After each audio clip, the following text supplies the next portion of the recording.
And family అందరికీ చాలా చాలా థ్యాంక్ యూ, అండ్ మీడియా మిత్రులందరికీ కూడా చాలా చాలా థ్యాంక్ యూ. సో ఈ మిస్ జానకి అనే స్టోరీ యాక్చువల్గా చాలా బాగుంది.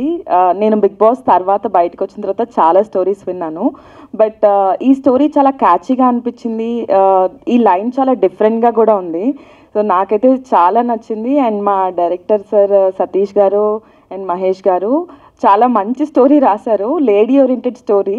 I don't think I should reveal my character.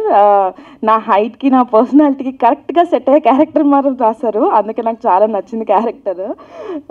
So yeah, miss Janaki title అంటే డీజే తిల్లులో రాధిక ఎంత ఫేమస్ అయిందో జానకి కూడా అంత ఫేమస్ అవుతుందని చెప్తున్నాను. So yeah, I just want to tell something that మన తెలుగు ఆడియన్స్ హలో అంజీ బాగున్నారా అన్న, నేను ఇక్కడ రాదు, నాకు తెలుగు రాదు అనే అమ్మాయిలనే ఎంకరేజ్ చేస్తున్నారు.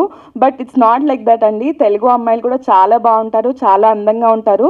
Please everybody encourage Telugu audience.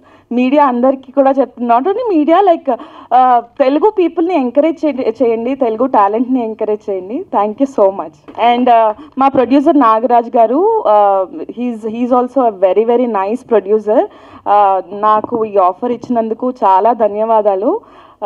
ఈ మూవీ డెఫినెట్గా సక్సెస్ఫుల్ అవుతుందని చెప్పి నేను మనస్ఫూర్తిగా కోరుకుంటున్నాను. అండ్ మీ అందరి సపోర్ట్ డెఫినెట్గా ఉండాలి, audience, media and everybody. Thank you so much.